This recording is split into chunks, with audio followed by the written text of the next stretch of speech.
welcome back to Fuck the Rules of Love. We are on what rule are we on? We're on rule 8, episode 8, and we are talking about overthinking keeps me safe. I bet if you're here, it's because you too are an overthinker. Now, I would look, I don't know the actual statistics of this, but I would imagine a vast majority of the population are overthinkers in some way, shape, or form.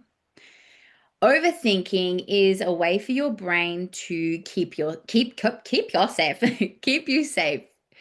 Your brain's job, as I've mentioned before, if you've listened to previous episodes, its core role is to make sure that you survive, right? It's not to ensure that you thrive, just survive, just keep your heart beating.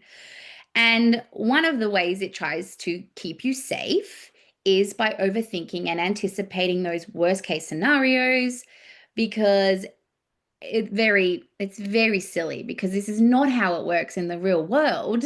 But if I try and anticipate the worst case, then it's not going to cause me so much pain if and when it comes to fruition.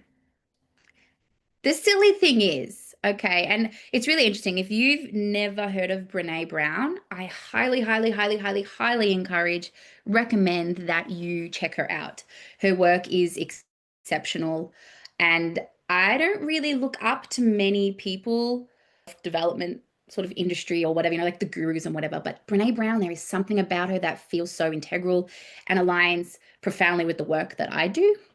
But I forget where I was going, but I'm going to continue on a similar thread and see if I can circle back. But other than the fact that her work's amazing, she also talks a lot about catastrophizing. And it's coming back to me. One of the examples she gives is they've done a lot of studies over the years. And there are some people who live how she describes wholeheartedly. It's like living with an open heart. They don't walk around with armor on. They just take each day as it comes and they embrace whatever life has to throw at them. And some of these people from the studies that they did had literally lost children. And they were like, how can you live with so much positivity and so much openness in your heart when you've lost a child? And one of the things that they would say is that, okay, well, yes, it was horrible, horrific, but I don't want to waste the time that I have left. Like their death showed me that life is so precious. And it would be, what's the word? It would be not in poor taste, but sort of along those lines, if I didn't make the most of the time that I do have left. But they also said that when you go in, I don't know if you have children, right? And you go in and you watch your child sleeping and you're just like, oh my God, you are the best human in the world. And Brene Brown talks about this too, how you can go in there, oh my God, you're just amazing and I love you so much. And then those sneaky little thoughts creep in and it's like, oh, but what if you get really sick and died? What if you, I don't know, really hurt yourself at school and blah, blah, blah, blah, blah, and you start to catastrophize and you try to preempt worst case. And these people that had literally lost children said, I tried to, like I thought about what if my kid died? Nothing prepared them for what it was actually like to lose a child. No matter how many times they could have thought about it, preempted it, nothing compared. And that really hit home for me because one, I see here, I'm one of my default patterns, protective mechanisms is to be a victim. I've gotten a lot better, but it still creeps in sometimes. And so it's like, poor me, because I had this, and this life. I have 4 healthy, thriving children. What do I have to complain about? It's not to say that some things are valid, but I will fall into that over really minor or insignificant things that just don't fucking matter, right? And so, yeah, it kind of put things into perspective for me. And I went, you know what? I love this. I love this because if there are people that have been through like losing a child, which I would not wish upon my worst enemy, and I haven't even experienced it, I just know that it would be fucked, utterly cooked. I just, yeah, I forget where I was going again, guys. I'm due for my period. Bear with me. Sometimes my brain just, that's how it feels. Um, but it definitely put things into perspective for me. And I was just like, you don't need to keep doing this anymore. You're creating so much of your own suffering. And that's what overthinking does. It creates so much unnecessary suffering. And the irony is that we do it to ourselves. And yet we blame everybody else, or we blame life, or we blame our past instead of being accountable. And you're going to notice a theme, several themes probably throughout these episodes. Yeah. One of those things is absolutely the self-protective mechanisms and the accountability part. How we need to look at ourselves in the mirror sometimes and go, hey sis, you're doing this. I know you don't mean to, not really. You've just been in survival, you've been in self-protection. But once you have awareness, you have an opportunity to change. But unfortunately, often self awareness isn't sufficient. You need to then do something different in order to create change. It doesn't happen just by willing it. We've got to do something different. And if you are an overthinker, what do you think? What do you think would be the action or the doing thing that you could do to stop overthinking? And it's probably not think. Like that's not the answer. It's not think. That would be in an ideal world, sure. That's probably the go-to, right? Oh, then you just don't think. Yes and no. If you can do that, wonderful. However, when you have spent years, decades doing this, over and over again, it is so habitual, it is so unconscious that to just expect that you can just switch your brain off and not think, it's not realistic. And chances are, especially if you have like perfectionistic tendencies, if you are going to attempt to do that, you're going to let yourself down and you are going to be a self-fulfilling prophecy. And what I mean by that is you're just going to end up in the same place again because the negative self-talk is going to kick in and be like, I'm a piece of shit. I'm not doing a good enough job. Look at me go. I'm still thinking. I'm still catastrophizing. And then look what you've just done. You're back in the same loop again. So one way out of many, many, many ways I would encourage you to do this is to take a breath when you notice, right? So first step is notice. Oh crap, I'm overthinking. Oh crap, it's quite negative. Oh crap, I am catastrophizing. I'm thinking worst case scenario, etc., etc. You need to bring the awareness first. And it can be as simple as this. You can just take a breath and just focus. For those, what did that take me? Like 2 seconds? You can absolutely take a longer breath if you desire. But I'm really big on keeping things realistic, especially in the beginning, right? Especially if we're trying to make changes to something that feels really hard, challenging, overwhelming, or even something you've been doing for a really freaking long time. We want to keep our expectations realistic. And so to make changes as well, sometimes we need to keep them really simple. And sometimes the simplest things actually have the most profound effect. It's like the micro impacts the macro more than anything. It's not the other way around. It can be, but rarely.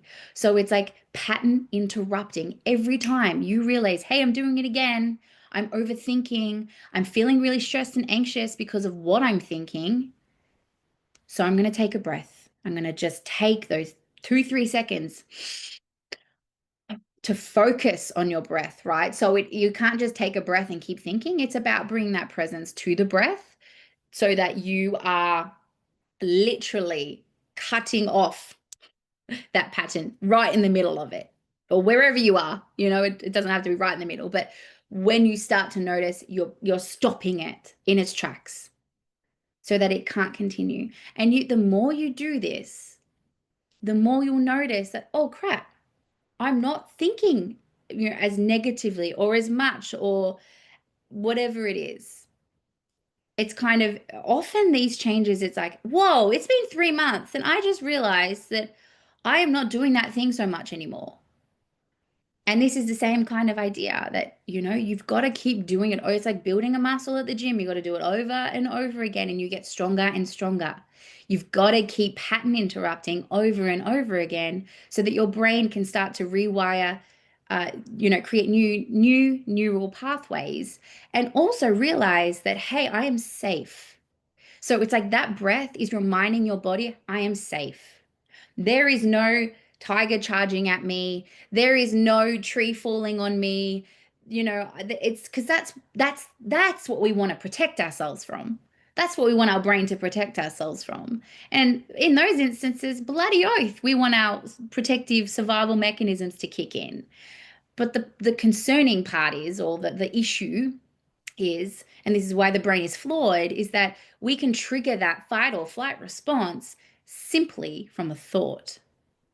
And then your brain can't always differentiate between past, present, and future. So if you're thinking about the past, oh shit, your body thinks it's happening now. Let's go into survival mode. Or if you're thinking about the what ifs of the future, again, survival mode. And how often are you doing that throughout the day without even realizing it?